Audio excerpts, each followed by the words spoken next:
The first 3 weeks of the eruption here in Hawaii, crazy things would happen in the middle of the night. A new fissure would open up and it would threaten a new neighborhood.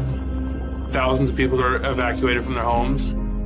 I started the Hawaii Tracker Facebook group to help people understand what's going on and get their questions answered. Hey, how's it going? We're live. This is Fissure 20. We had hundreds of people all throughout the neighborhoods sending in videos, articles, and images. We spend a lot of time making sure the accurate information gets out. This is live. Still lava moving. They weren't just sharing a story, they were helping their neighbor. If a family was being evacuated, the group would just jump in and help out. It was huge. They were watching out for each other. Hello everybody, thank you for coming. Thank you for the support from everybody. As we go through this, we're growing closer together as a community. When tragedies like this strike, you really realize how much you need each other.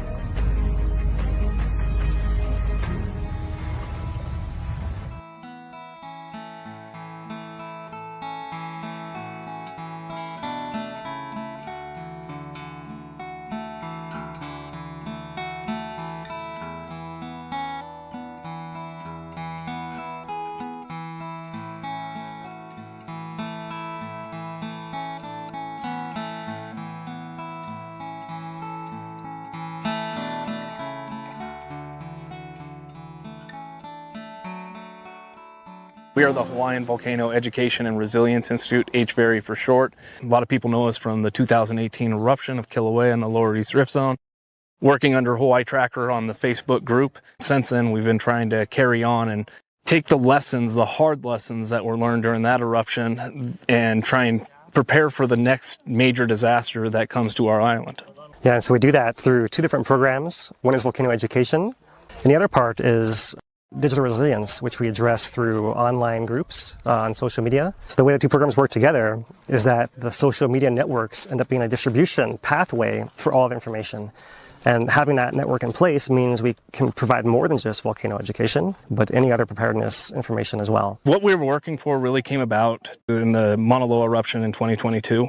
Within hours of that eruption starting, we had the mayor, Mitch Roth, we had USGS HVO Ken Hahn on the stream trying to help flush out a little bit of the ongoing because it's so new. It's completely different from our previous major eruption, which was 2018.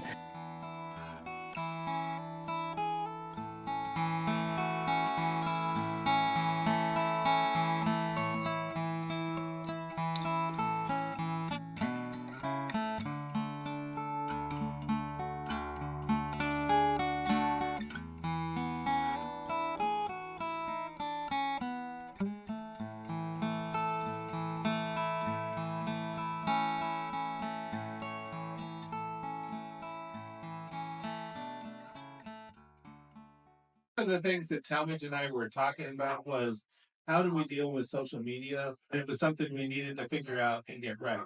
Our job is to get information to the public and make sure that the public get it as well as possible and as correctly as possible.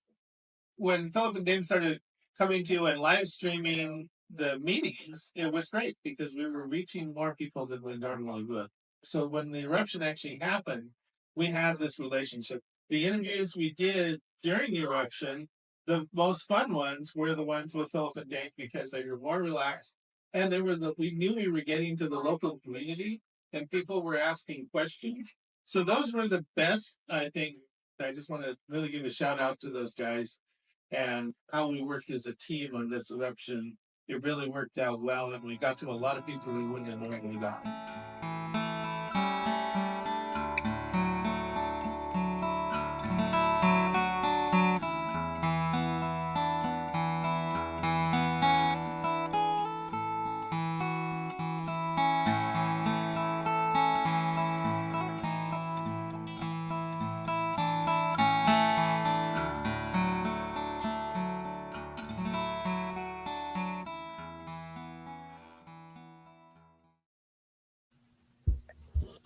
Hello everybody, and welcome to another episode of Hawaiian Volcano Tracker. I'm geologist Philip Ong here with Mr. Dane DuPont and Lou Atori. Today is Thursday, July 24th, 2025, and we are here to review another episode of Kilauea's ongoing summit eruption. It's 29th, so we'll talk about that on our agenda this week. Have you been, Dane? Have you been, Lou? Doing good, yeah. Just we're waiting a long time for episode 29. When it came, it may have disappointed a few people, but no 1,000-foot fountains. But overall, we got another episode. So we'll talk about that today. And not joined by Dano and Carrie. They are out today. We'll be back probably next week. So we'll have Lou be doing the interpretation today. No, just kidding. Yeah, just what everybody needs. How about you, Lou? Doing good. Yeah, I liked episode 29. I think it was nice to have something different than the fountains, and the caldera filling up was pretty impressive. And even though it wasn't a full night shot, as we prefer for the whole caldera filling up, I enjoyed it. I mean, it was a good episode. The fountain. Hopefully, you're going to break down this whole collapse or what gets caught and getting sucked through the straw or what's going on with that. That's a neat phenomena that happened. So break it down, Phil. Yeah, we'll see. I'm not sure that I can do much more than point it out like you guys can, and then we can talk about some stuff. But one interesting thing that we can talk about in context of all that, we'll get into in our summary here, is that this episode put out as much lava as almost any other episode in a whole eruption. All right. So even though it was a very, very low fountain, it put out a huge amount of lava. And so it wasn't anything to do with there was less lava coming out that made it less of a high fountain. It was something about the nozzle, you'd imagine, right? So, but we'll get into all that, starting with our summary here, unless you guys have anything to add before we get into it. Nope. If anybody's got questions, go ahead and drop them in the chat, and we'll try and get to them. I appreciate it, Dane. Let's get ourselves set up here. And all right. Aloha, everyone. This is our Hawaiian Volcano Summary for July 24th, 2025. Episode 29 of Kīlauea's ongoing summit eruption started and ended last Sunday, July 20th, following a longer than average 11-day pause. What we're looking at here is the post-episode recovery, a live view into the north vent of Kīlauea, currently recharging, putting out a bunch of gas. But what we had earlier in the week on Sunday, as seen here in a thermal camera, was the breakout of lava from the north vent, putting out a huge amount of lava that covered 80% of the crater floor, but did not produce very high fountains, reaching as high as about 215 feet or 65 meters there. Here's a view from the KW camera from the west rim of Kīlauea, seeing those high fountains and the spread of lava across the day over the course of about 13 hours between 5:15 a.m. and 6:35 p.m. Now, from the reverse angle, we can see the B1 across the crater of the eruption, feeding lava flows all the way to the eastern end, filling a huge amount of area and pooling in the eastern end, and ultimately overturning and flashing right before dawn breaks. All this is happening within the summit crater, the inner crater of Halemaʻumaʻu within Kīlauea caldera. That's still within the pit of the 2018 collapse. And USGS has updated information here with a larger than expected volume of 6.7 million cubic meters. Here's our 65-meter fountains. And so this low volume, even though we have here the lowest height of our fountains since episode 17, by volume, episode 29 was one of the larger eruptions in the sequence. So something to do with the actual opening of the vent, perhaps changing the nature of how the lava is getting out, but putting out the same amount of lava or greater very efficiently there. As we said, we currently are in a recharge phase as a tilt showed inflation and tremor resumed following the end of episode 29. And so we expect episode 30 to come in the same pattern as the previous ones, many of the recent ones, averaging about 9 days between episodes. And so that's the expectation for the next episode here. The USGS notice notes that degassing and low-level tremor persist, and current inflation data suggests episode 30 may start July 31st or later. We have a view from the satellite capturing a snapshot of that eruption in mid-sequence with a gas plume emitting. the gas being the most dangerous component of the eruption to people. We can see here that there was a large portion of sulfur gas that was released into that upper part of the atmosphere and concentrated above the island, while the low-level emissions were cast to the southwest by the low-level trade winds here. There's one day of a snapshot image and the second day showing that low-level emissions still blowing offshore of the island, continuing still.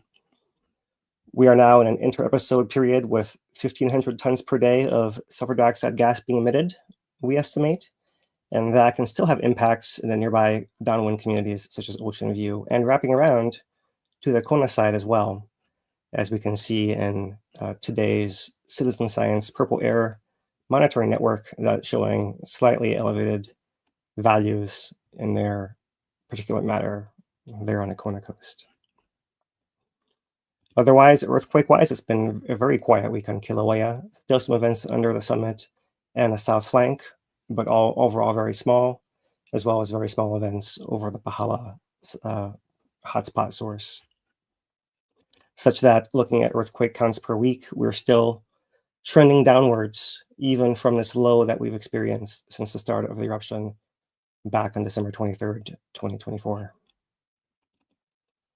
Our summit crater is growing in distance in between each episode and contracting during it, similar to our tilt graph.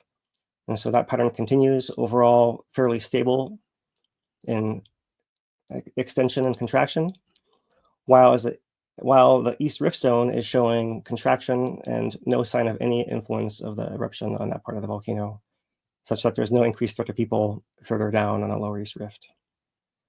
And that's our Hawaiian volcano summary for this week. So all that said, we'll talk about the gas a little bit more here, Dane, to start off. And I'll start by showing these sequences here of time lapses, this one from a K2 camera, of what that eruption and emission looked like. So let's start it off here back a week ago on the 17th. And you can see that these daytime views from that camera are showing mostly the gas blowing across. Eruption comes, you see people coming in. The gas cloud maybe gets a little bit taller during that eruptive phase, but otherwise it continues blowing mostly to the southwest here. Now it's important to note that I'm cutting out the nighttime hours here because you can't really see them on the camera. And there are some kind of sunset views where you do see light winds and those gases kind of wafting towards the camera. Let me see if I can rewind it and catch one of those. Something like one of these, like right here, where you see it seems to come more towards the camera once in a while. So it is possible, depending on where you are. Nice rainbow view here. And when you're there, to catch a whiff of this or catch some of the particulates that are coming out from there. But importantly here, as we come to the 20th, and during eruption, you see this massive gas cloud is mostly going upwards. That's more easily seen in some of our other views. So first, let's come to the S2 camera and just show you what that view looked like from the daytime views. Similarly, blowing to the southwest, you see the cone from episode 28 continuing to slump and move for several days, getting slower with each passing day here. We see emissions mostly from the north vent, although you see some diffuse gas coming out from this area of where the south vent was buried. And then we have the beginning of the eruption here. I cut out the nighttime part of it. And so there we have the gases blowing to the southwest once again there. And continuing to focus on the gases here, we'll move to the KP camera on the side of Mauna Loa looking to the south. And let's pull this back to the 19th, the evening just before the eruption. So we had some low-level gas emissions blowing to the southwest. Here comes our eruption. You can see the gas cloud is coming up. It somewhat comes across, but it doesn't seem to really do much more than that. And once that initial blast is passed, you see this low-level emissions continuing, blowing gas, mostly to the southwest, occasionally wafting further to the east or just straight up into the air.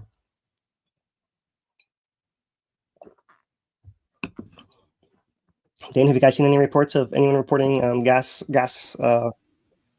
impacts or fallout of Tephra anywhere in the park?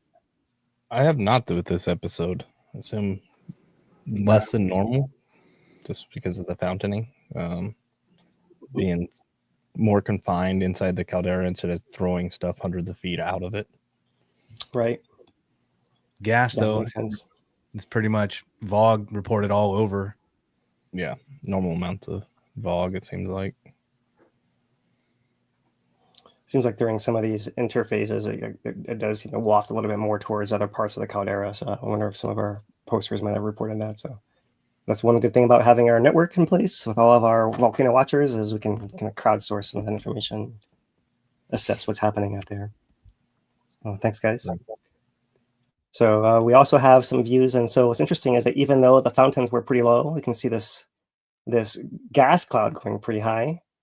And so to prove how high it actually went, let's come back to our Mauna Loa camera, zoomed in view.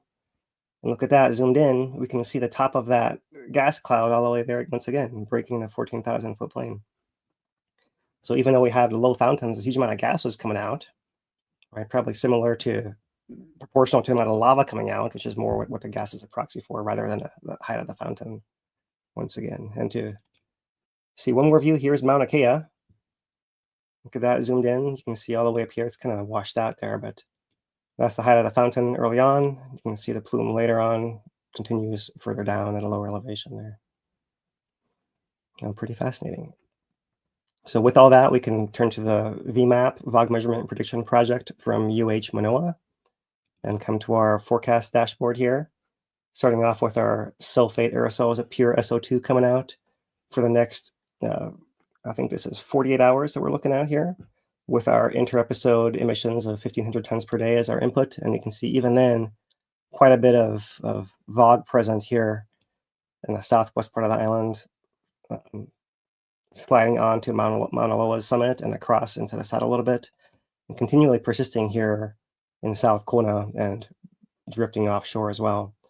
Now looking just at the pure SO2, or no, I'm sorry, that was the SO4. So here's a pure SO2, and that's the SO4 with those extra impacts of the moisture and sunlight, creating little particles of sulfates that fly around and actually physically block the air like smog, right? Which is where the VOG name comes from originally. Looking at our maps across the state map is showing in the green, although some elevated values down here in South Kona as well as elsewhere in the state. Remember that these PM 2.5 maps are picking up any kind of particulate, whether it be from city pollution or fire pollution or volcanic pollution, any of those kind of things. So you have to somewhat account for what else is going on around. And likewise, purple air is also picking up PM 2.5, but it has a denser network. So here we are seeing this kind of widespread impact in South Kona. You see occasionally a higher reading elsewhere, like this one over here near Lahaina. But that could just be a wind picking up dust, for example, causing an extra spike as well. When you have a whole bunch of area like this, and we know what our distribution pattern is of our VOG. Here's Pahala.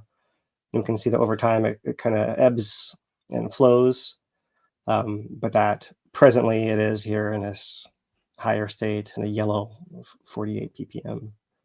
So the wind has been a little bit stronger today based on my experience here on top of Kīlauea. So maybe it just happens to be a little more concentrated and just happening to hit that particular spot of land in that sensor to cause those spikes. And as the wind moves around, it sweeps across that sensor and increases and decreases there. And that could be true of anyone's house as well, right?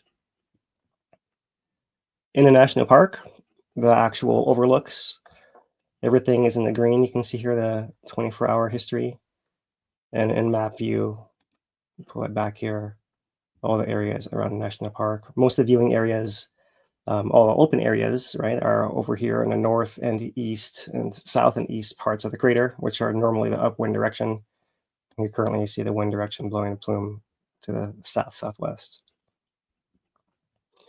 Looking at the windy SO2 layer, this is looking at the entire chunk of atmosphere above the island.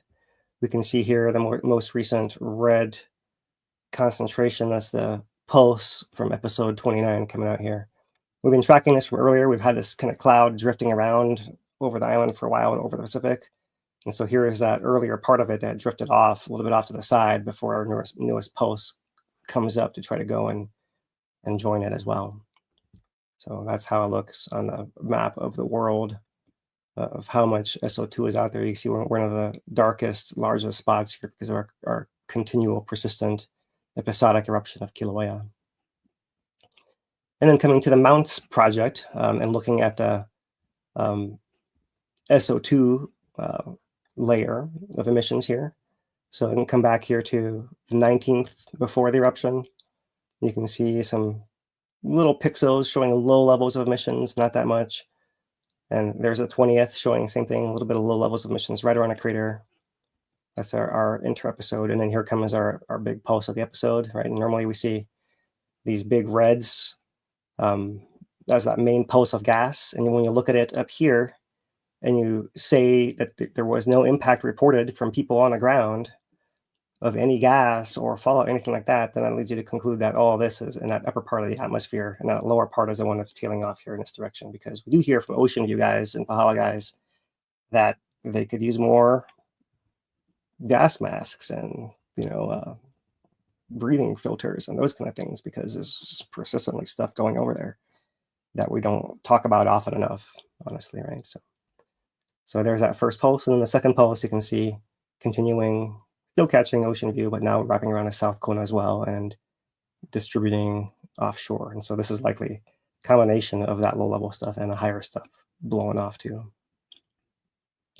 And so that's our volcanic hazard summary here. Our biggest impact, which fortunately there wasn't a whole lot, but then when the next episode starts, we expect another big pulse. And so as usual, be aware of VOG and Tephra fallout as our biggest impacts and prepare accordingly if you're nearby.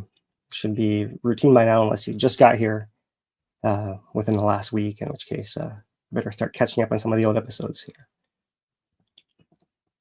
So, all right, and then coming forward in time, we see the level emissions. They're distributing a little bit as well. So let's move on to our Kīlauea observations. And if you guys want to jump in with anything at any point here, feel free, but I thought I'd start off with a US, oh, this just has to reload now, doesn't it? There we go. With this USGS photo release of episode 29. So here they are looking through the viewfinder at the north vent here with this much wider base. You can see it's putting out lava. Like from there, you can't see behind this little hump, but as far as that, right? That's all the north vent fallout area. And then right in here, we see the south vent also active with some spattering and low fountaining as well. So reportedly, the north vent got all the way up to 215 feet, 65 meters, and the south vent was only 10 meters, I believe. So about 30 feet. Minor. But for everyone who was wondering, would the south vent be clogged up by all the fallout and backflow into it? There was your answer. It was not. It was able to reopen itself, but not in any super dramatic way. It wasn't shooting giant fountains up. It seemed like the north vent was able to relieve most of the lava, with the south vent acting somewhat as a valve of some kind. Is there anything you guys saw on your live stream, Lou, that you want to talk about here as far as its north vent blowing out, as you say? Yeah, you know, when it was definitely obvious that it was different than the clogging or the something getting caught in there, the collapsing, or the something gets sucked through the straw. It definitely had a different look to it. And we started talking about the nozzle being broken just by the amount of lava that was coming out, because it was just quadrupled and it was nonstop all day at that pace. But that south vent is what's interesting. It's a point of conversation all week.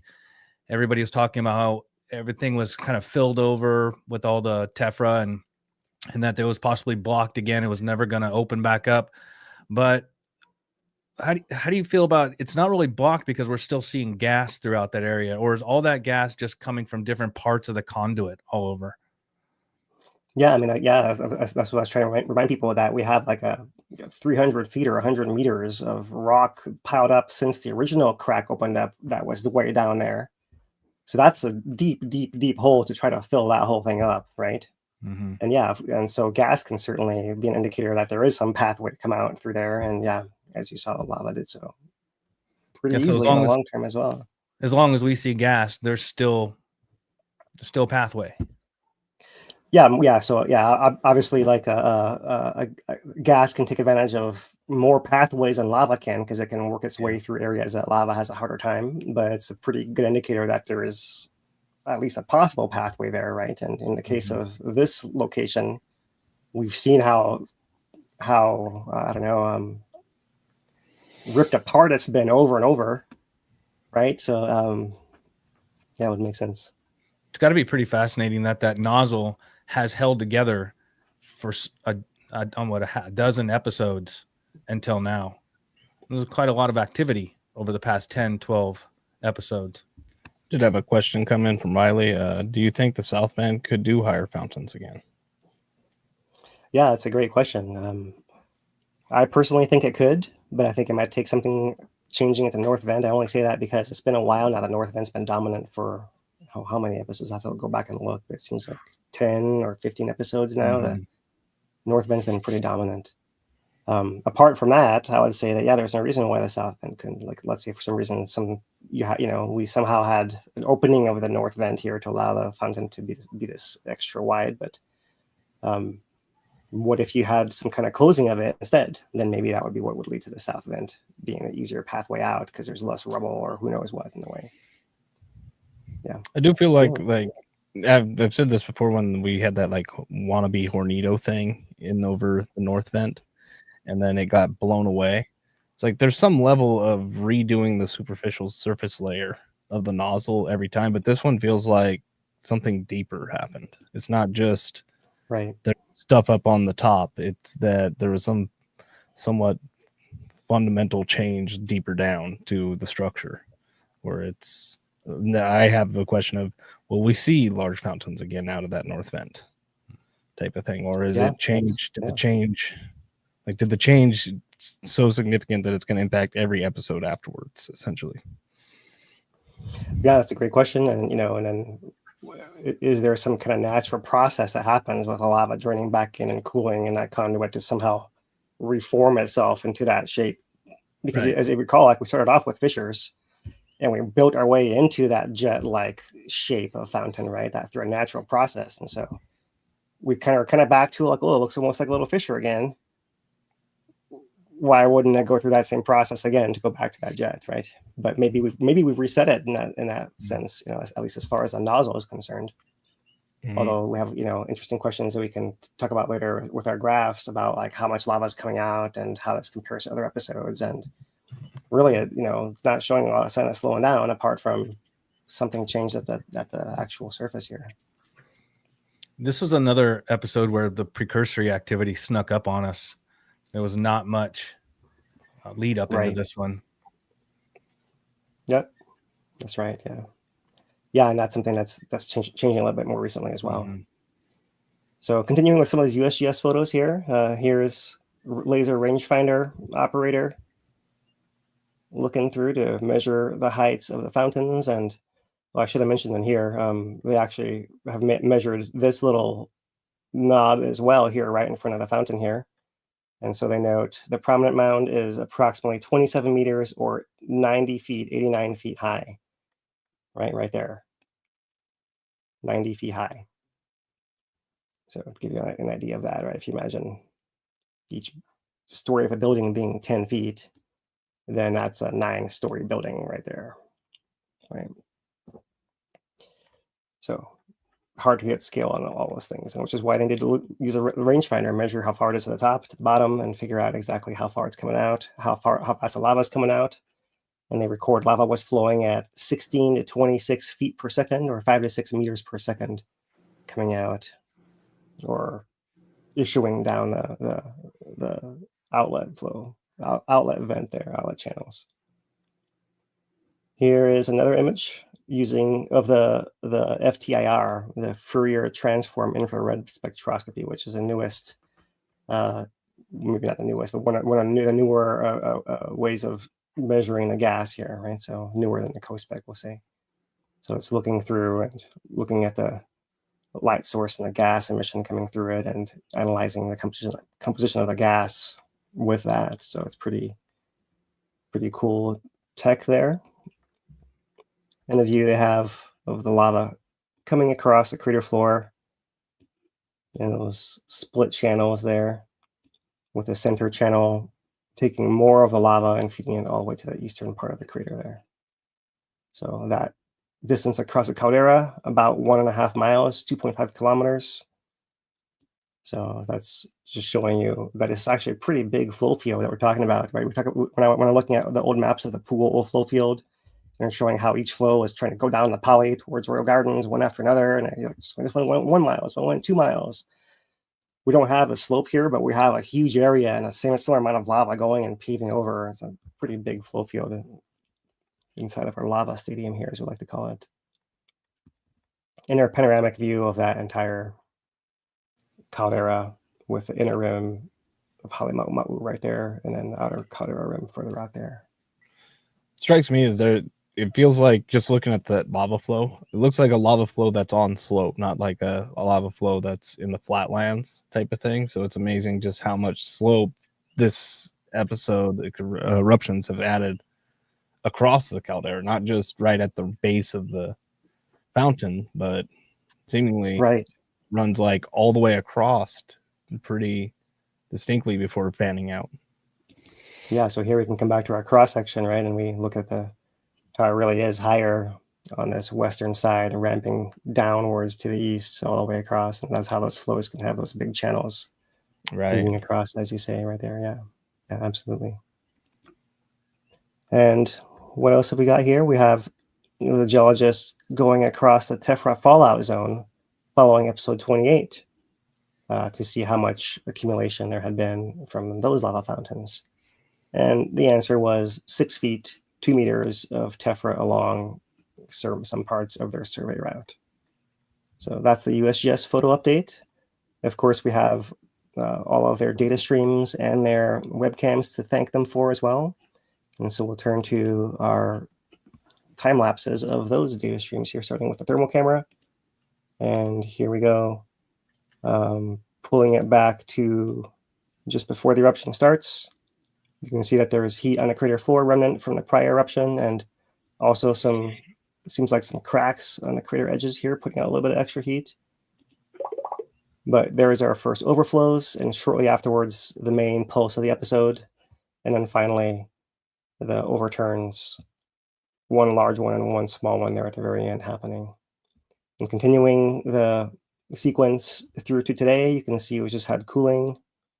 See more contrast when it becomes nighttime than when it becomes daytime there, but otherwise you're looking at the same pattern of heat across the crater floor there from those flows. And to make a little more sense of that, I like to show the KW camera, which is in that same angle, same view of it, just afterwards. So this is what that camera was measuring. Pretty easy to see that higher part of land right here with these rapids coming through. And that second plateau there, rapids coming across there, and then see the little pinch point right there, right, where we move across some earlier high ground from flows and feed all the way to spread out on the eastern side there. I saw one flash of maybe the cone slumping a little bit, but otherwise we've seen a lot less of the cone slumping because there was a lot less tephra and a lot less cone buildup than we saw in previous episodes here. And so back from the reverse angle, the B1 camera, let's pull it back to the beginning here. There's the start of the episode, a little bit of haze and flare on a camera, but now you can see this eastern side of the crater filling with lava. Fans out in every direction here. You see it's encroaching upon the earlier high flows and onto the earlier down drop block. There's that secondary overturn. And here comes daybreak. So the B1 camera is another one that I like to use for us looking at the actual change of the ground. And so here I've taken noon of the day of the eruption and the days since then for you to see the changes that occur. Okay, so the most obvious thing here is in the eastern part of the crater. You see the flow coming into place, and then mostly over the previous 3 days, you can see it actually sagging downwards. This is what you see when lava is degassing, the actual crust sagging downwards, and then the crust ultimately being more representative of the amount of lava coming out, right? So that's why some of these measurements of volume and rates are tricky, because you're measuring such bubbly lava, even the stuff that's getting about 1.5 miles across a crater all the way here, that it can lose this much gas and sag, deflate that much, right? It's pretty fascinating. And otherwise, you can see here, this is the remnant of the September 2023 fissure cone that's within a crater. There's still a few over here on the right side. You can see that this one over here had a big loss here with the lava surging into it and covering a large part of that. And also this was a flow of that September 2023. You can see it's also getting encroached upon pretty heavily here, as lava is now getting pretty close. You can see here, as we currently stand, there's not a whole lot of this down drop block area and this slope left over here. Getting close to reaching that eastern tip before it has to start coming up some of those steeper slopes, other parts of the crater there and there, for example. And I might swing it back around over in this area over here too, coming up this way and then ultimately up this little hill right here too.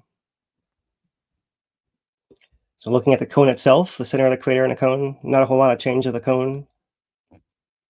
You see maybe a little bit in this lower part here, but nothing above the actual contact zone of the lava with the lighter colored tephra in the background here. And in the foreground, you can see we didn't really encroach so much on this southern part of the crater floor. All through here is relatively untouched, but lava did spill out from the channel and wrap its way around from the eastern side here as well. And this is in contrast, pull it back out here.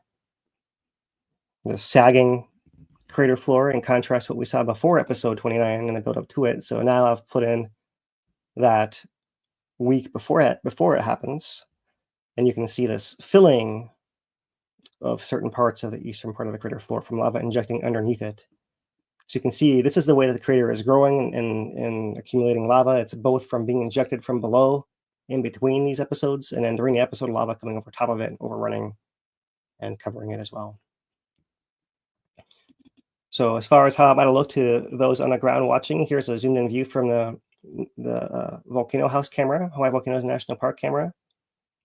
So it goes pretty quick there, but you can see there was some rain there and fog at the start of the eruption on the eastern side. It cleared up over the day, and you can see flows coming from the vent across the crater floor all the way out of view below the closer cliff here. And from the overlook at Uekahuna, we saw a lot of crowds, but the fountain heights were not high enough to be recorded on this camera for this episode. But people were still coming, you can see, and looking at that spectacle from there. Likely still hearing it and still feeling the heat from that area. And then turning to how most of the rest of us had to experience this eruption through the live cameras. This is the V3 camera here. Probably should slow this down here a bit since it's going by pretty fast here, but there's our build up to the episode, the start of the fountains. And you can see here this rather low spray. We're actually spraying lava out where it's landing down in this zone over here. And otherwise it's feeding this exit channel.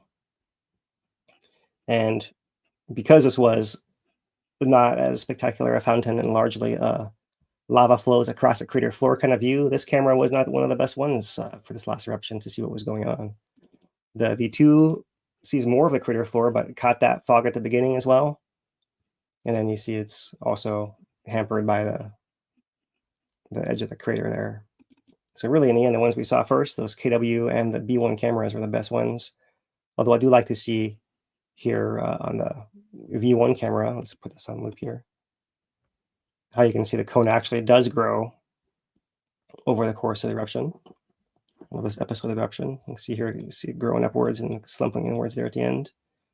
It's just not doing it in quite a spectacular fashion, and it's not growing it out to the side over in that southwest corner back in here, And we're actually growing the main hill behind the opening more so.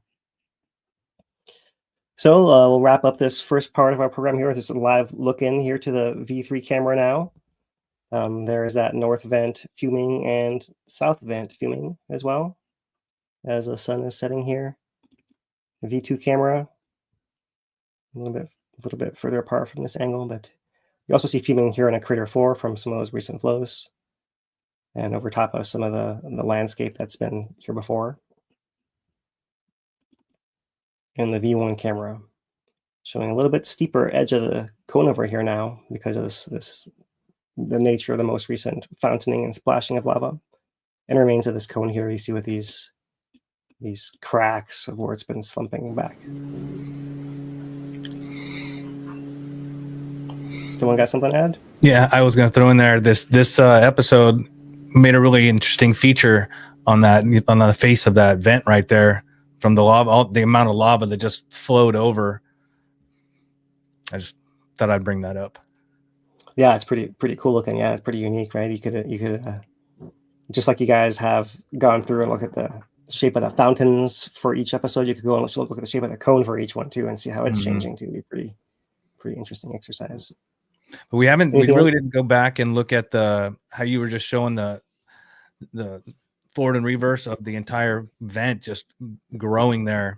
It's pretty impressive because we're seeing it in real time and without the speed of it to be able to see that. Right. There's some things that really you have to speed it up to really see it all. Right. That's one of the beauties of time lapse. And when we're dealing with geologic processes, that's really it. There's some kind of magic in just being able to figure out how to tune the dial at the right speed to see what's going on, and depending on how you tune it, you see different things. Right? And so that's why we try to pick different ways of looking at things that might be educational for us. Anything else to add, Lou, about the anything you or your audience caught on the live streams here? Now everybody was really, I think the majority of them were fascinated by this episode because there were different features than we've seen and grown accustomed to. And a big point of conversation is always, how long till the top of the vent, not so much the lava shooting over onto the upper ridge there, but the actual cone makes itself kind of to the top up there. But looking at this and with the way you demonstrated it there shows that there's, even without high fountains, there is good potential that this vent will raise itself up to that level at some point. Yeah. Fascinating, isn't it? All right, so I'll pass it to you guys for Community Corner and any other updates we want to run through. Sounds good. Maybe Pohoiki at some point in there, Dan. You guys let me know what you want to do first. Throw it in there. Yeah, right as well, right? Yeah. I have so ready right now. All right. Go ahead. Yeah. All right, so yeah, Pohoiki really hasn't had much happening over the past couple of weeks. We did mention, let me make sure I do this right. All right. We did mention previously that they were looking to expand the dredge and taking material off of this far side. Right now, we haven't seen that. What we have seen is this little contraption that the engineers and construction crew put in the water and drove it remotely, it looks like, across the pond or the new pond and the channel. Looks like maybe we're speculating doing some LiDAR or some kind of imaging to be able to sonar map out what this underwater area that they've now created actually looks like. So kind of cool. Otherwise, really not much work has been done. We're still waiting for that mid-August, early August date, which is coming up on us pretty quickly, for breaching the mouth of the channel, but we're not exactly sure right now how the work order is going to go. So we're keeping an eye on it. We do have the time lapse running. No time lapse to show this week because really nothing's happening right now. But I did want to show this little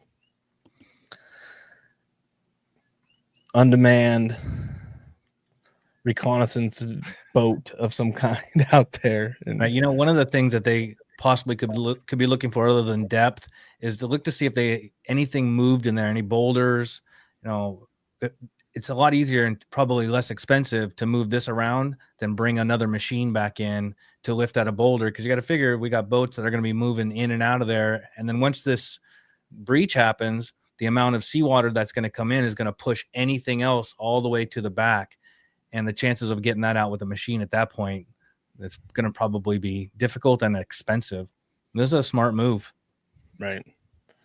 Yeah. So they did at high tide as well. So I wonder if that plays into all of the mapping effort, essentially try and get as big as the footprint as possible.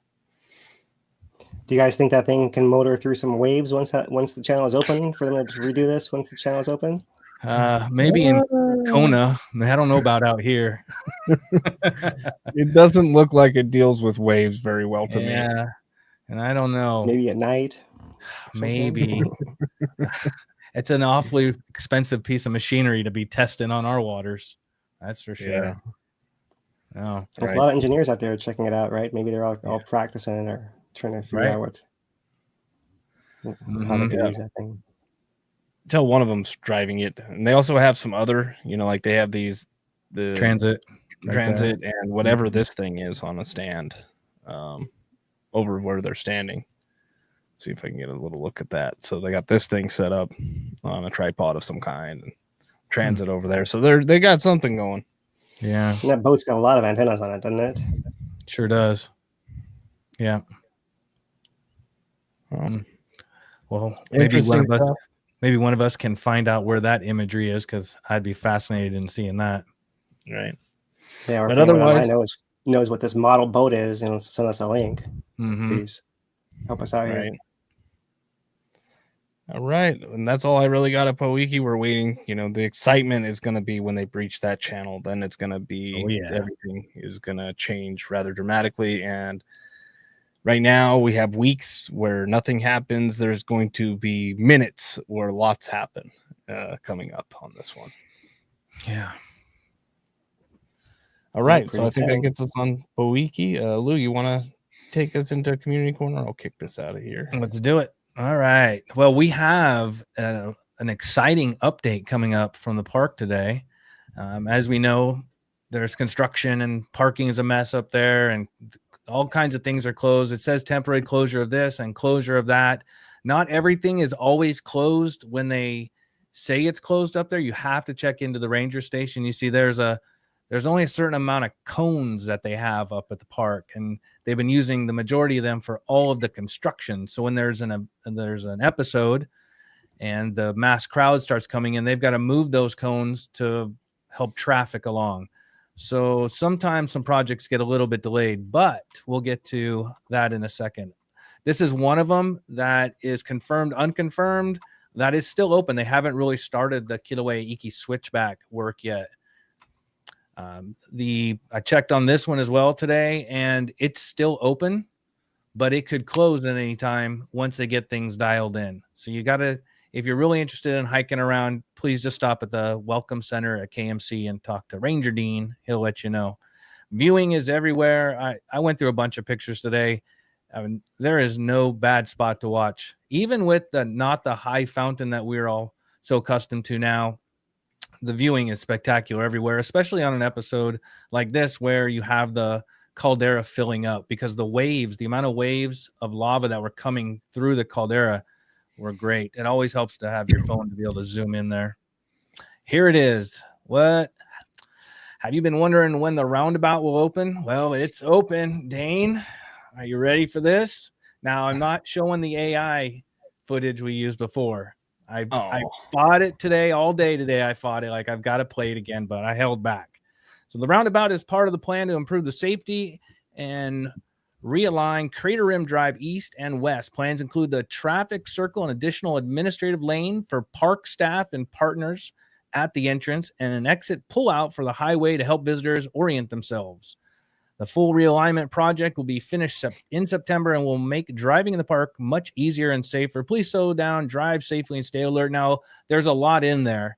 One of them is when visitors are leaving the park, pulling over to get orientated on whether they're going to Kona or Hilo has always been a problem. Coming into the park, everybody's stacked outside when there's a lot of traffic. So they're hoping that this will help alleviate some of that, as well as getting staff their own lane to zip through there will be nice. And here we go around our park in the roundabout. And this is old Ranger Dean's rig here. This is an interesting roundabout. I don't know how many of you all spend time in roundabouts. This one is fascinating. There's a lot going on. If you are new to roundabouts, go slow in the park. I'm going to help you with it in a second. But they do have some gates up there, so they'll be able to control some traffic, which is good. There's old Ranger Dean right there. What is that? That there is an old something. I have no idea. Duchevaux. It's a Duchevaux, the French car. There we go. Okay. Mm-hmm. I would have never guessed. I don't know. I've seen it, but I had no idea what it was. Yep. Here we go. This is what I have for you. You can go to Hawaii, was it H dot for safety tips, and there is the link. I encourage you, if you do not know how to drive in a roundabout, please check it out. It's a 50-50 here with people that understand how to really get through these, and you're going through it for the first time, and which one's Chain of Craters and which one's going up to KMC. Stay alert, avoid distractions, don't rush, plan your route, drive defensively, all the things that you would think you would know. There's a link. I'll put it in the description below before we're done tonight, just in case anybody would like to just get re-educated, because I'm not totally convinced that it's going to be as successful as we want it to be off the run, because there's a lot of traffic that comes into that park, and people don't know where they're going as soon as they get in the park. So if you are familiar with the park, watch out for everybody else, and watch out for the Nene. They are flocking up and establishing bonds ahead of nesting season. They are out there, and here's a shot I took off of our Hawaii tracker from Cody Yamaguchi, and just gives a nice shot over the last episode of all the Nene flying. They are everywhere right now, getting ready for their season. There is the Welcome Center at KMC. All kinds of information in there.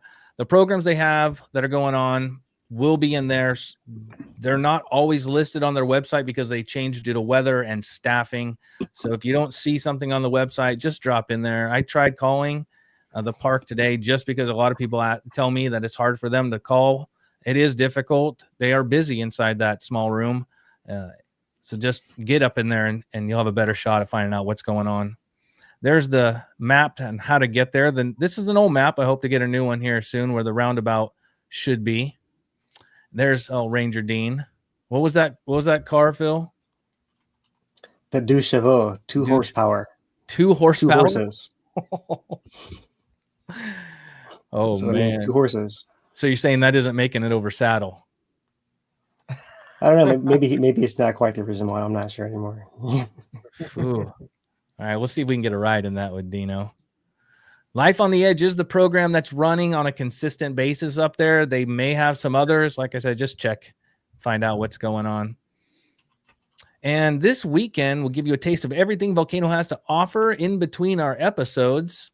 Live music, Hawaiian culture, demonstrations, artists in action, guided tours, hands-on workshops, keiki and ohana activities, happy hours, restaurant specials, all kinds of stuff.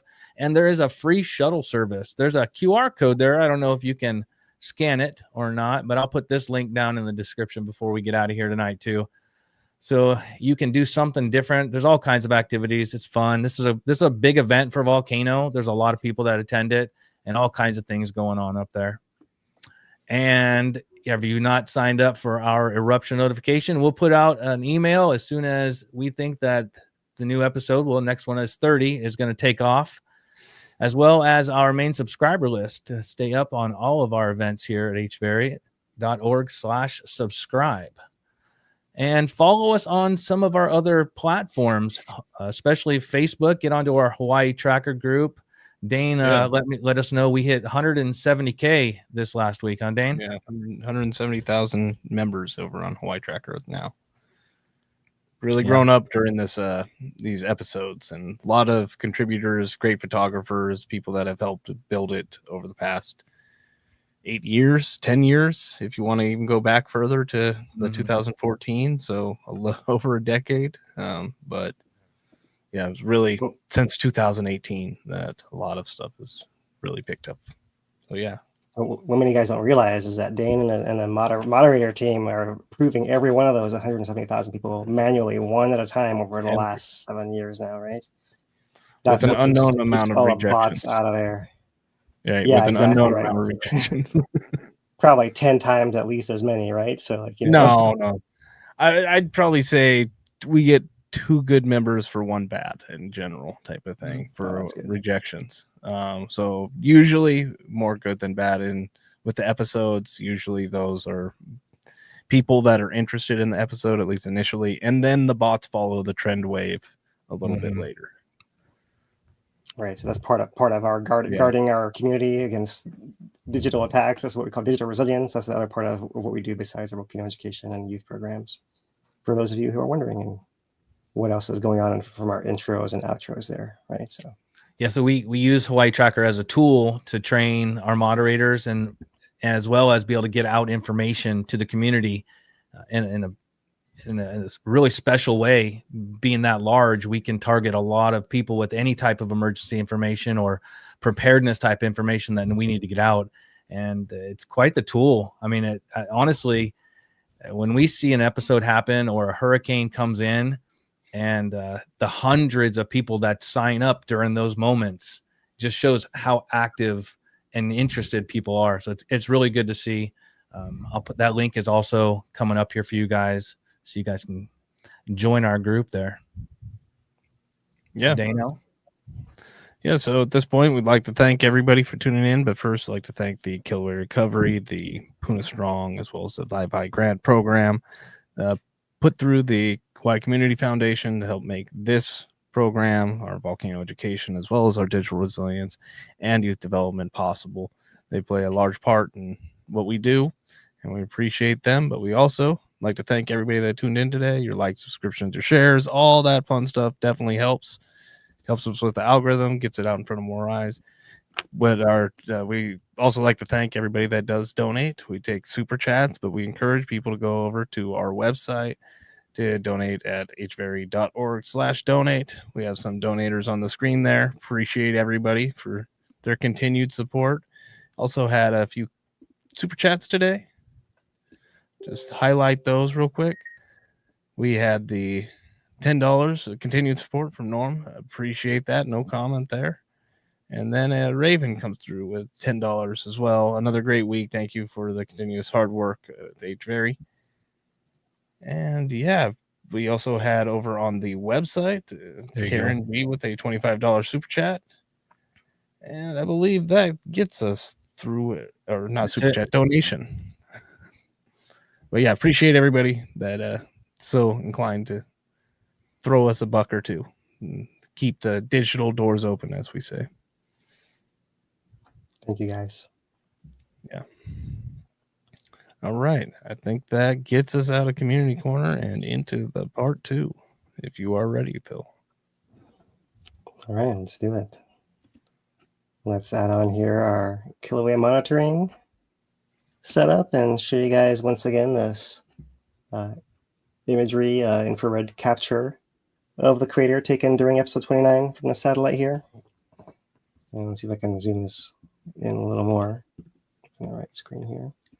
You see this was caught at some point mid-episode before lava had reached as far to the east side of the crater. But you can see it's reached pretty far already, maybe 2/3 of the way already right there. And you can see this gas cloud with these kind of popcorn tops over here on this side of it where it's reaching greater heights apparently. Pretty cool to see that. Just one snapshot of that. Surprised when I found that on the satellite, checking that out earlier. And so now we'll go to the USGS text updates, kind of recapping the sequence of the eruption here. So we'll start on Sunday, 4:56 a.m. when USGS issues a status report before their daily update, noting that precursory activity for the eruption began at 3:55 a.m. with spattering at the north vent, followed shortly thereafter by dome fountains and lava overflows starting around 4:11 a.m. Hawaiian time. At the time, they wrote sustained fountaining may begin soon. Winds from the north to northeast. So that's great to see that they're really highlighting the important points coming up to the fountaining there. Then they put out this pair of notices, one for aviation that we call the VONA, and the other one for ground-based.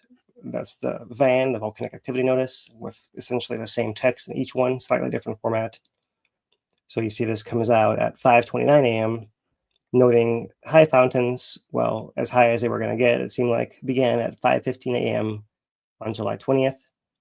They say that they gradually transition from low dome fountains to vertical fountains exceeding 200 feet, 600 meters around that time, accompanied by onset of deflationary tilt and heightened tremor. And as we've said in the past, the real signal of what's going on is the tilt. So when we saw a deflation signal, regardless of what was happening at the top on the surface of how it looked, that was showing that it was a real episode ongoing and not more precursory activity, anything like that.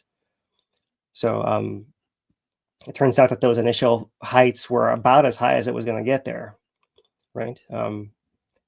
They note past episodes stats here, but we didn't quite see the same sequence during this episode as some of the previous ones. So, okay. They do note in an earlier episode 100-meter fountains, 330 feet, but they've since backed down from that, as I'll show you guys in our updated timeline that's more recent than that. So this pair of notices marks the onset of the higher fountains. And then we have another pair of updates, another aviation VONA, accompanied by a VAN that comes out at 6:59 p.m., noting the eruption ends abruptly at 6:35 p.m. after over 13 hours of continuous fountain. They note fountains did not exceed 100 meters, 330 feet, as most lava was sprayed laterally within the crater, but an estimated 1.8 billion gallons, or 7 million cubic meters, it would later be revised to 6.7, erupted during the episode, covering approximately 80% of the crater floor. So that's the most noteworthy things there. And then we have a daily update from the following day, the 21st, kind of recapping some of those sequences there. The end of the eruption time, that sequence ramping up. They do note here as well, the south vent was active for about 6 hours, starting just after 6 a.m., with spattering and low fountain less than 30 feet, 10 meters high. So, and that is what we got of information from that update, until we have today's update that added current inflation data, suggesting episode 30 might start July 31st or later, right? So very last day of July or into the beginning of August, maybe when episode 30 starts. And as I mentioned earlier, if you look at our last 4 episodes, they've averaged about 9 days of pause for each one between them. A little bit, 9.5 days, somewhere in there. So it could stretch out a little bit there. So they note incandescence in the crater last night was limited, glow from the north vent, and more persistent glow from 2 areas higher up on the cone. So that's really what you can see. There was a larger than usual 19 microradians of deflation during that episode. And at the time of this morning's update, we'd come back 7.5 microradians. So you can see there's still a ways to go there if we were to reach that same threshold before initiating another episode. So, and as we mentioned before, all this happening within the crater on that slope that we pointed out, right? And so going all the way across means we probably put a more even layer, let's say, all the way across there. And you imagine when we have our lava fountains that are higher, we add a lot of spray material to the side over here, right? That doesn't have a chance to actually flow down to this far edge of the cone. So interestingly, when you have those low fountains, maybe you spread lava across the crater floor a little bit more, rather than losing it up onto the rim and against the crater wall. Okay, so coming to the USGS timeline. Oh, where is it? Okay, we'll reload it here. So starting at the top, let's come to we have episode number on the left, start date, pause date, duration of the episode, duration of the pause, maximum fountain height, and approximate volume erupted. So, and they've updated this table, so I'm not going to go through anything except this very last entry right here, which is just showing us there is our updated heights of 65 meters, 215 feet, and volume of 6.7 million cubic meters with the other official stats right in there. So we have some data we can analyze now, and from that, let's look at some of our graphs. First, to start, our maximum fountain height by episode. Here is our most recent one, pretty low down there. The most recent one that was like that was 17. It was also abnormally low, but did put out a decent amount of volume as well. This is the one most similar to what we're dealing with now, although there are some differences as well. We'll see. So looking at what we just saw at Kīlauea back to Pu'o'o, you can see that it occasionally had some of these lower sequences as well. On this graph, there are some of these white bars. Some of those is when it was just bad weather and they couldn't really see how high the fountain was. So it doesn't necessarily mean a low fountain. It just means not enough data where there are gaps, right? So what you can see is there weren't really quite as many of these low peaks, these low troughs, I should say, right? These drops during a pool eruption. Maybe some of them in here a little bit, but so this is really interesting to note and hard to really put an analog on what's happened before. But when we look at some of the other data, we'll see that maybe all is well down in the plumbing system. But to start here, continuing, here's our total duration in red of the fountain and in orange of the pre-fountain flows. And as Lou was saying earlier here, we didn't have a whole lot of lead-up pre-fountain flows, unlike some of the recent episodes where we've had, for a while, a decent amount of lead time. Not as much, and some of them, 26, 24 in particular, were also short. So it's a little bit more of a big mixed bag now than it used to be in the past, right? Interesting how that has also changed over time. And over here on the right, all I'm doing is adding in blue the pause duration. So here was our pause, was 11 days. You can see that's the second, maybe the second, depending how you measure the pause, whether you measure it from fountain to fountain or you measure it from precursory activity to end of fountain, then like it's a little bit different there. But it's in this ballpark of like the top 5, we'll call it, longest pauses we have up here at this current time. So comparing that to Pu'o'o as well, first our duration of fountains, you can see that we had the longest duration of fountains in the middle. In fact, what was interesting about episode 17, our other low fountain episode, was that it lasted a long time, actually, whereas we did not have that happening in episode 29, right? We're closer to our average, although maybe a little bit longer than what we had in the previous few going on here. And so we're kind of in this pattern of it's almost growing in height a little bit here, whereas what we saw in Pu'o'o was towards the end, you had eventually this kind of plateauing of the duration of episodes. So prior to that, though, they had some of these other drops where the drops and climbs and drops and climbs. So maybe we're dealing with one of these kind of patterns where we have some almost like a pulsing nature of the character of the episodes and cycles here. So moving on, inter-fountain duration at Kīlauea. This is the same as what we just showed in the blue, but now I'll put it in red compared to the Pu'o'o graph. So here's our most recent pauses between high fountains. Now I'm not counting the lava flows in between.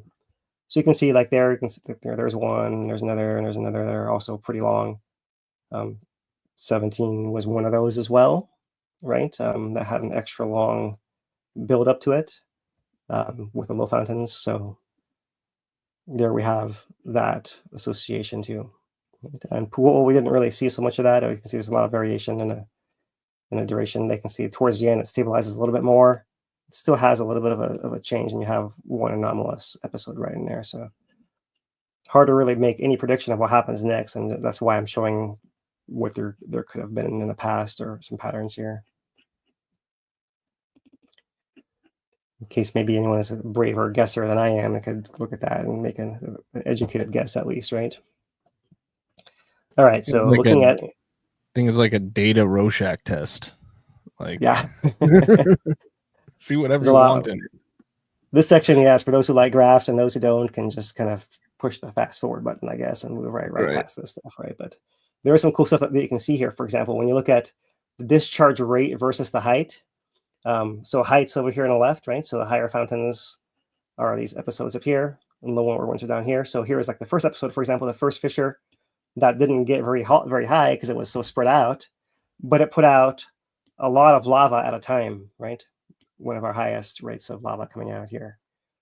And what we saw after that initial breakout was more of this pattern of it was kind of increasing both in fountain height and in discharge rate, right? But so here we are, the most recent episode 29, where we actually had, even though the fountain height was pretty low, it was one of the second, maybe the second one, if you can consider this 100-meter threshold there, right? It was the second highest discharge rate after the initial outbreak, higher than we had for 17. Here's 17 way back here. That went on for a long time at a low rate. So pretty different than that, right? And so that's pretty unique to see the nature of, sorry, this one, number 29, the most recent episode here. So didn't really slow down on how much lava was coming out. You can see, if anything, it did only because of taking a little bit longer to do so, because it wasn't spraying it out quite so strongly, perhaps. And here is a Pu'u'u data for comparison. There, you didn't really see any clear pattern, so we actually see more pattern in our progression here than they do. So just to show how we might learn something different from what we're seeing today than these historical contexts we're offering as well. Episode volume, there is a volume. There are original episodes had higher volumes here, the first three. Then it stabilized down within this kind of bracket window, that kind of plus 5 million cubic meters, plus or minus some amount there, right? And here's 29 at the higher end of that one as well, right? And in fact, one of the highest ones in a while, highest one since 25, and then before that since the teens. And what you can see at the Pu'u'u sequence was they had some good variation as well, all within kind of a bracket range as well.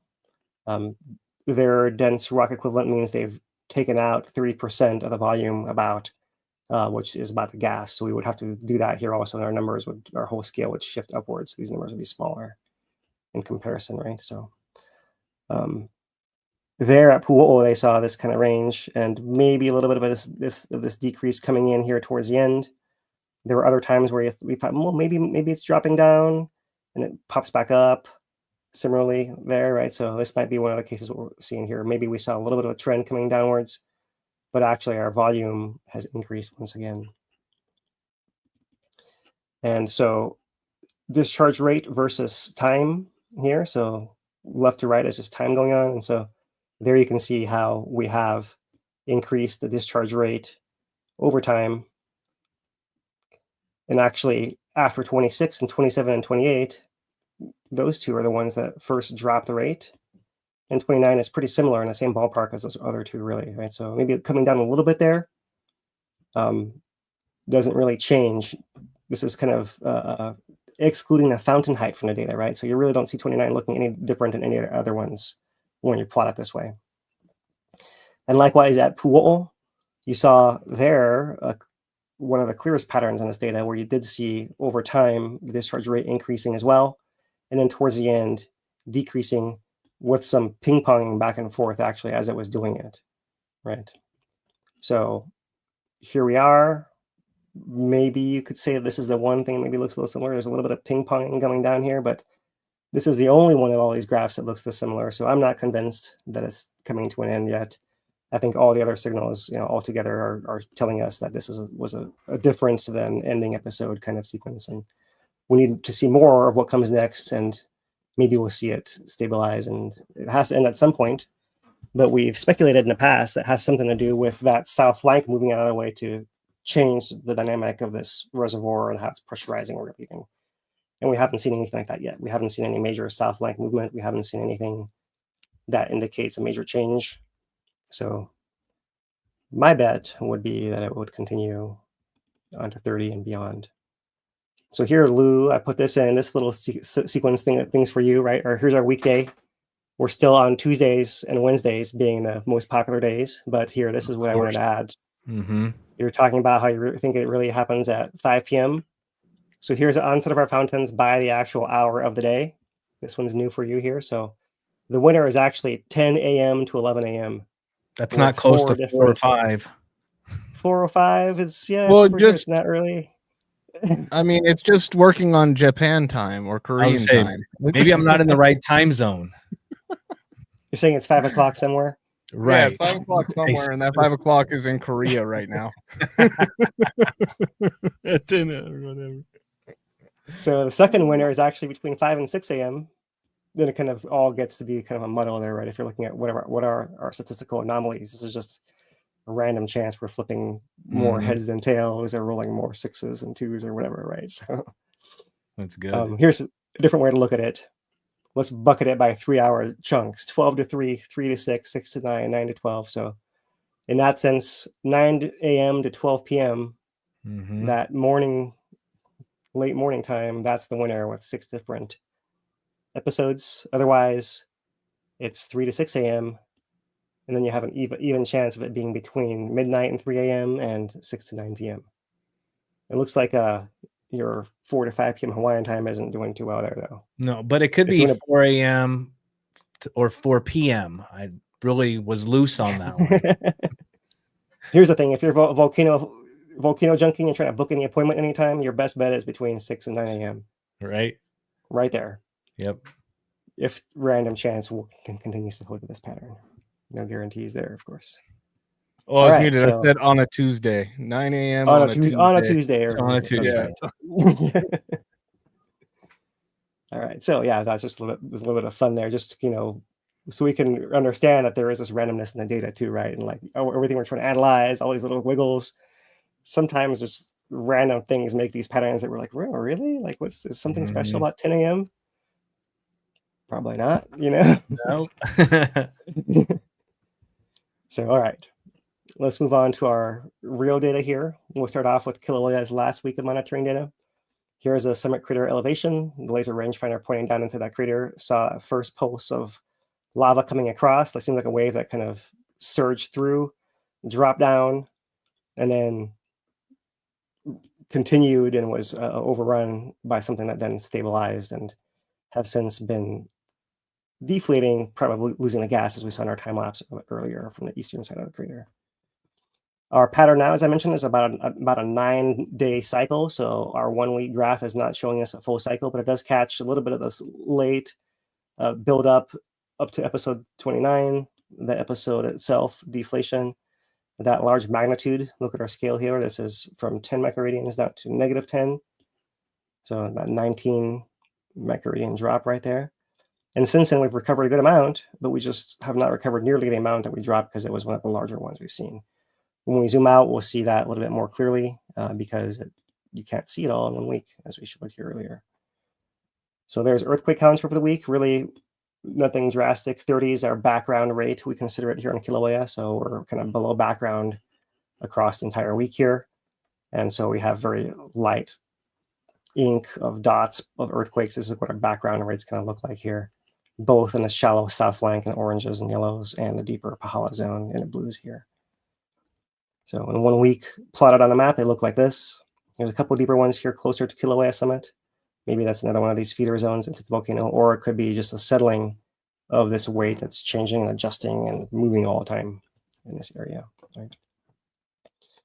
So there's that. We do have south flank events, very, very small. Seems like not very much, but happening here, especially concentrated in this area just south of the summit and of this bend in the southeast rift.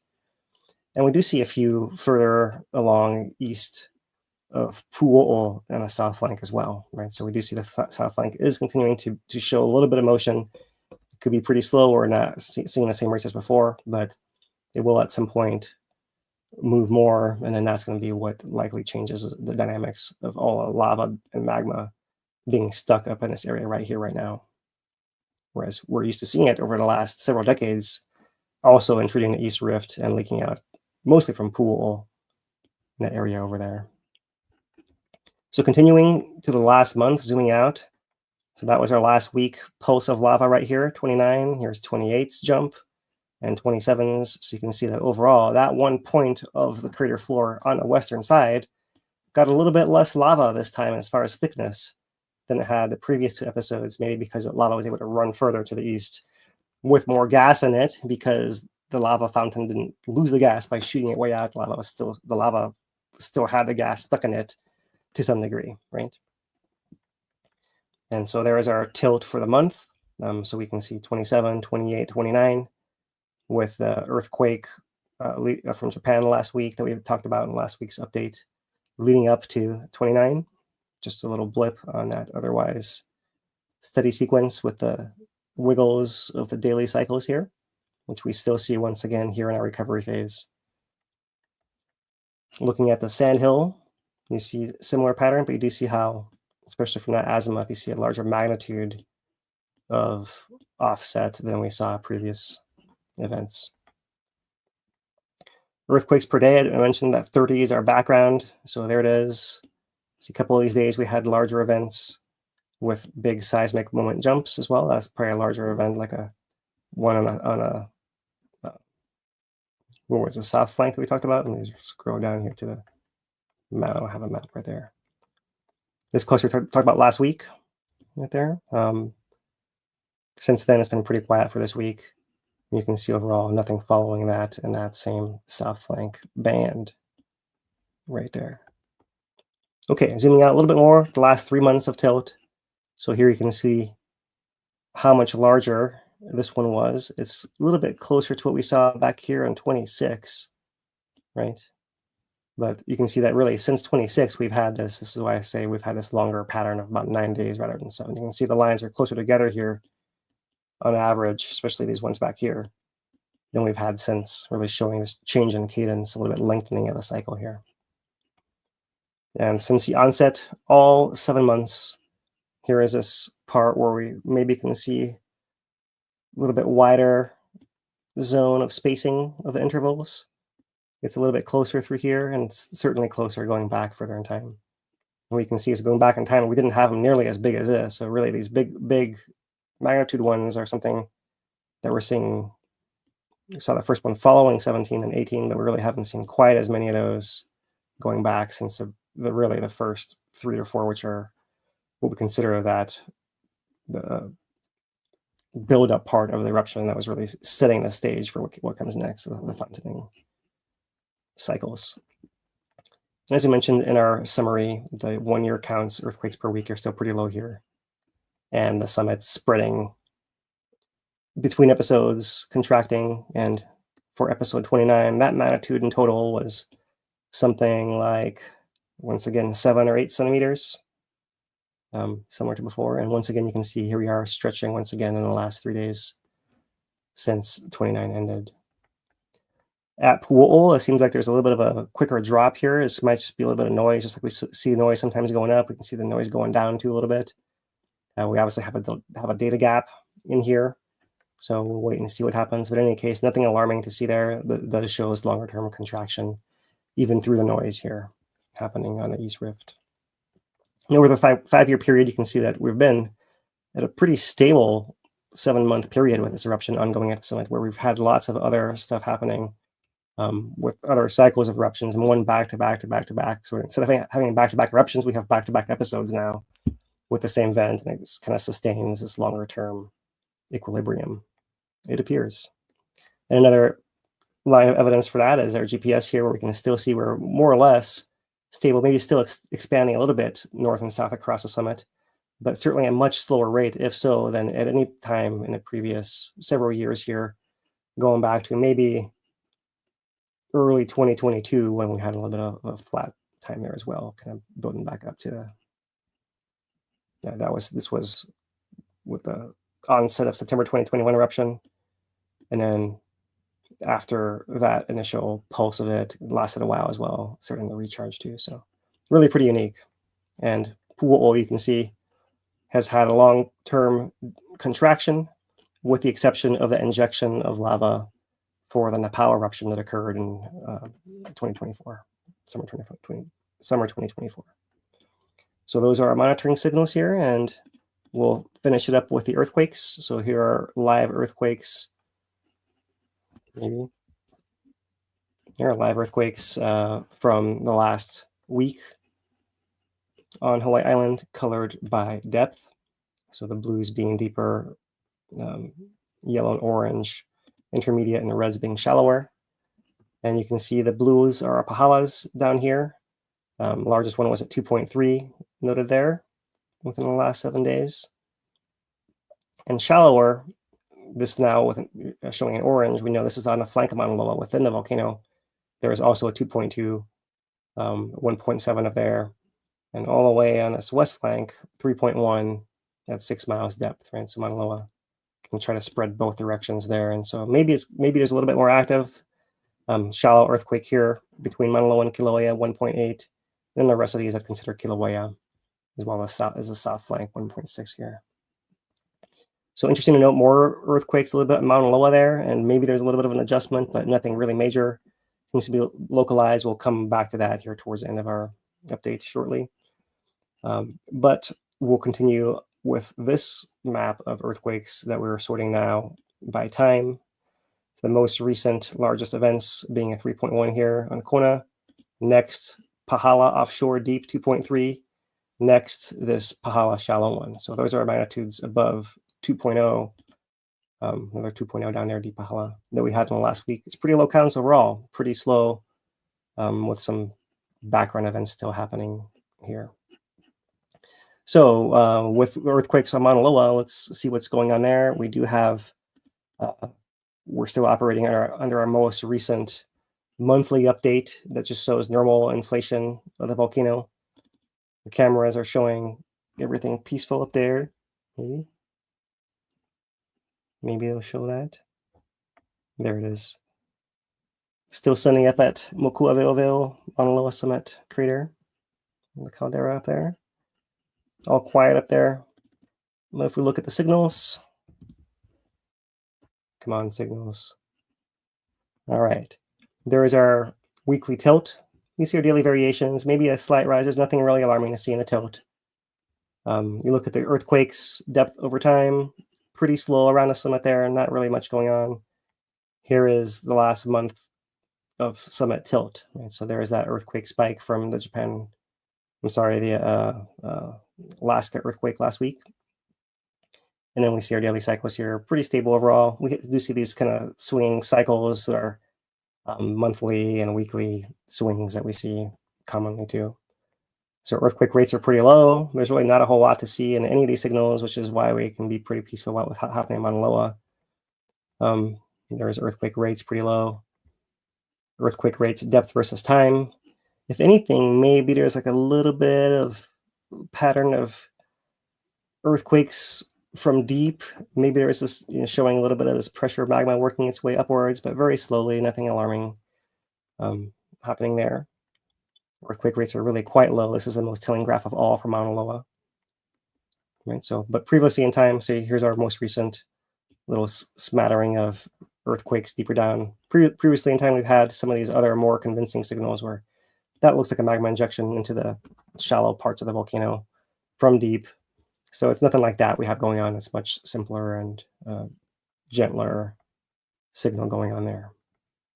So there's a map of earthquakes for the last week. It's hardly anything. The last month, still hardly anything. For the last year, you start to see a little bit more of the patterns, what's happening, but still pretty slow compared to previous points in time. Right, there is the cross-section of the last year of events showing that root of the volcano. Imagine a Plume comes up this way, and then as magma comes up into the shallow systems, they put pressures on the flank, puts pressure on the flanks, and then you get these earthquakes on the flanks in this kind of pattern you see here. So, okay, why am I going about Mauna Loa so much? Because of this. If you scroll down to this horizontal component, looking across Mauna Loa caldera north to south, MOKP to MLSP, the signal does have some noise in there. You can see there's some noise around here. It did go offline as well for a while. But you can see happening now on this far east right side, looks like we have a pretty good signal of it actually rising coherently, then dropping coherently. And it looks like, it appears like it may be extending again, right? I shouldn't say rise, like the actual data on the plot is rising, but this just shows the extension north and south across the crater. right? And so for comparison, let me scroll down here to our upward component. This is the up and down signal itself. So there are times where it does seem to go up a little bit more. You can see there's a lot of variation. But overall, it hasn't gone up or down very much, maybe a little bit, but not really convincingly here at the end. It's all within the error and the noise of the data here, right? So not really moving upwards, but is spreading north and south considerably. That might be one of these very local adjustments to somewhere near one of these stations, or maybe it has to do with a little bit of this flank motion we're seeing with some of these earthquakes being slightly more active than before. We'll have to wait and see whether this clears out to be just noise and gets corrected. One other thing we know is that the most recent data points within the last week have to wait for the satellite orbits to be finalized and uploaded. Then they can correct the data. And so these data do move over the following days and sometimes fall back in line with the pattern from before. So we'll wait what's going on here, just in case anyone is looking at these signals closely and saw this as some kind of alarm. It is something worth considering, worth examining, which is why I've gone through the patterns here. And you see that this is the only plot that shows anything here that might be indicating some concern. So it's not that concerning in that case, because if it was magma coming to the surface, you'd see the ground rising as well. You'd see the tilt moving up as well. And we don't see any of that. We only see earthquakes in the flank. So still growing slowly, filling slowly. We can know Mauna Loa will erupt again at some point, but it does not appear to be doing so anytime very soon. And there's the long-term history of its buildup prior to 2022, extending, and then recovering since then. Now we are more in this slow, gradual extension and rise right there. Yes, gentlemen. Oh, I was just getting ready for questions. I had a few lined up for you. All right. Well, yeah, that is it for our Mauna Loa. So I do have one other last thing to do before we get to our questions, and that is our Volcano Watch article. And today's article is Ancient Volcanoes Are Critical to Our Modern World and Our Future. You'll find this posted across all of our regular locations. This is an interesting one because it talks about another reason to study volcanoes that may surprise you: critical mineral resources of economic importance. And so given that this is a little bit more of a rare topic to be addressed, I might go through this a little bit more, even though we're at the end of our time here, just because I think this is pretty cool and not talked about enough. So here is the Ha'akulamanu Trail, the Sulphur Banks area, long-term degassing part of the national park. And that's highlighted because that's a place where you have a lot of these mineral deposits happening in volcanic systems. So long after magma has stopped rising through the crust and the last eruption has ceased, another process takes place in volcanic systems deep underground. Fluids begin to percolate through the system. They flow through the old magma reservoirs, the dikes and sills, buried lava flows, and hydrothermal systems, transporting elements and chemically altering the surrounding rocks. Unlike the geologically short and violent lives of volcanoes, the formation of mineral systems is a slow, quiet process that can take millions of years. So according to the U.S. Energy Act of 2020, critical minerals are those minerals, elements, or substances because they serve an essential function for energy technology and have a high risk of supply chain disruption. These include things like lithium, nickel, magnesium, platinum, iridium, and rare earth elements, among others. And those things are used in everything from solar panels, batteries, vehicles, power plants, medical devices, smartphones. And it turns out that more than half of the world's critical mineral resources formed in ancient volcanic systems. That means that when you're looking for these kind of things, you're looking in these areas, right?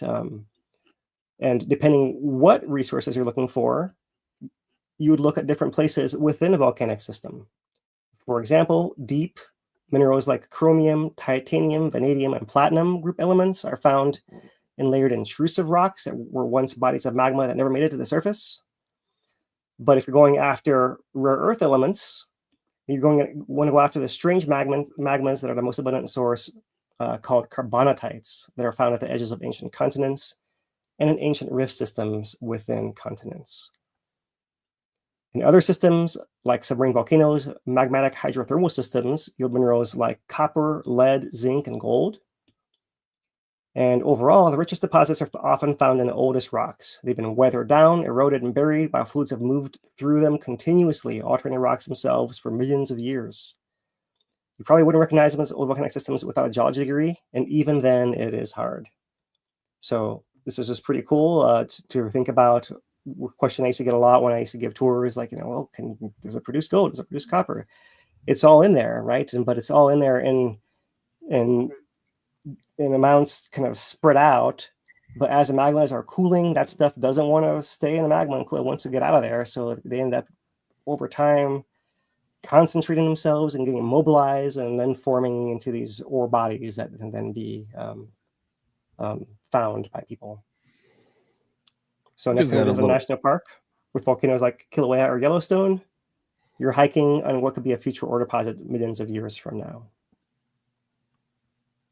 Yeah, go ahead. So yeah, like to build on that, because I was looking at it too, like you were, like, oh, this is a rare type of article, and started looking around a little bit, and I found this. I'll go ahead and put it on screen now. Released yesterday from Department of Interior in launches effort to recover critical minerals from mine waste, and then talking about Department of Interior taking decisive steps to recover critical materials essential to America's economic strength, national defense, and I basically feel like it's connected type of thing. That right. It doesn't come out, that article and this thing, a day apart from each other in a vacuum type of thing. That these right. things, one led to the other type of thing. And I was like, that's an interesting context to how we got that article today, the volcano launch. They're at least the same theme, right? You would imagine that with all the turmoil, there's like some directive to the Department of Interior and USGS, like focus on our economic minerals rather than other stuff, right?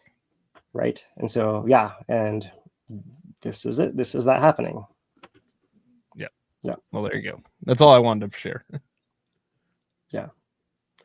All right. So yeah, that does it here. We can have some discussion and questions. Put our live. We had a few questions. We did get a $2 donation from Norm. The second one for the day. Appreciate that, twofer. And we have a question from Chip, who asks about episode 29. USGS said that the south vent was active with a small opening in front of the north vent. Do you agree with this, or do you believe it was an extension of the north vent? No, that's a great question, Chip. Yeah, and I don't have a definitive answer, right? I'm not any definitive source on this, but maybe if we look at the character of the eruption out of both vents, we can learn something and lean one way or another with our answer, right? And so, to me, the fact that the south vent was behaving seemingly differently than the north vent, and that I was not putting out lava quite as high. It seemed to be a little bit more gas rich, maybe because it was more spattering at times, right? Would lead me to believe that it's still separate to some degree at enough of a depth to make a difference, because they are connected. They are connected for sure, deeper down, absolutely. But it's more about near the top where this nozzle system is, right? Like, if the north vent is kind of just splaying out everywhere, then why wasn't the south vent also putting out lava in the same manner as the north vent was, if they were that closely connected very shallowly? That's how I personally lean, but as I said before, I don't know the answer for real. Yeah. What do you guys think? I feel like it's just, again, that weird complex that we talk about. Like, what does the inside look like? It's like, okay, does it really matter which one is the north and which is the south type of thing? And at what point do they become just like an extension of each other? Right. Right. Since they merge not that far underground, right, and it could merge at the surface as well. Yeah, absolutely. Right. So very complex thing. Bill asks, and I know you have set up to answer this question before. I think you answered it last week. How many years would it have this eruption have to last to fill up the caldera? Popular question. Yeah, so the whole nuance in the answer depends on what you consider to be like what you're talking about being the caldera, right? Because like we're talking about, it can fill this inner pit to recover the 2018 collapse, like that area. It could do, if it keeps up this pace, maybe in about a year or so, right? Something like that. That's just kind of one ballpark guess. One thing that really throws a wrench in this is that usually over time, the eruptions change how much lava they're putting out. And so it's hard to project for like a whole year ahead of now and say, well, yeah, this half a year is representative of what's going to happen the whole next year. And like, we can base on that. So that's the best way to guess right now, but we know that that's not the best guess because we can't anticipate how it's going to slow down or speed up or anything like that in the future. Yeah, with more likely it slows down and speeds up over time. Is how these things often go. All right. Well, we got a $10 super chat that came through from HG. Says, keep up the good work, you guys. Much mahalo. And they do have a question for us. It's that, is there a report that presents the results of the seismic sounding studies that were conducted a year or two ago? I believe this Pahala being referenced. And Kīlauea itself too. All of the, right. It was all of it. Does that shed any light on the current episode and why it's happening? Yeah, so there were some reports that came out during the AGU this last year that we've been hoping to get to share and present with you guys. But the short answer is that while they are interesting in what they show at the volcano, they don't really show anything that novel as far as what's happening with the volcano at the surface here today, right? Depending what data you believe, one of the interesting things that comes out is that there might be a deeper reservoir underneath the Pu'o'o area as well. And maybe some, when we talked about the deep rift in the past, there might be like a source zone down there that can both feed deep rift and the shallow Pu'o'o stuff as well. It's kind of hard to understand that exactly, but those things are not in play right now because magma is not going into the East Rift, for example. It's all stuck at the summit. And so we know a little bit more about the pathways and the magma at depth. And so, but it doesn't really, in my mind, doesn't really tell us much about what's happening at the shallow part of this eruption happening now, right? I did try to find more about I haven't quite compiled it yet about how the frothing and the bubbling of the lava can have different kind of nature and character as well, and like how that can itself drive lava to come out, almost like having an overheated soda bottle or something, right? That you can crack it and it's gonna because it's so hot, it's gonna keep coming until it can finally re-equilibrate. It was so overpressurized. And gas rich that once it was depressurized, the gas can then all escape and cause a giant mess with all the liquid that pulls out as well. All right. Well, that gets us through all the questions for today. Appreciate everybody that tuned in. Like, subscribe, share, all that fun stuff. Throw a thumbs up on the video if you picked up anything new or interesting over the course of this. We will be back next week, or standard time, 5 p.m. Hawaii Standard Time. Unless something happens, a new episode won't cut it, but we will be active over on the Hawaii Tracker Facebook page and the community over there. And if you feel so inclined, we'd love you to jump in over there. We did have a $5 super chat come through with a question. I'll throw that in there. Would LiDAR produce any useful information? Of the summit event, I think it's fascinating to track how the cone grows itself. Absolutely. But I'm not sure that. Yeah, if you could scan down in there like through the gas, I think it would be one of the things where you need like before the episode, after the episode scans, then before the next episode, after the next episode scans, and just you'd have to be really on it. But how could you do it, right? You'd have to I wouldn't want to risk a person right there in the mouth of that thing necessarily, even though they did that in a pool. Drone it, send the drones. Hang a LiDAR drone. Yeah. It'd be expensive. I never said it was going to be cheap. Yeah, you might. Yeah, you have to plan for it to operate in the middle of that gas cloud too, right? We'll just ignore that part.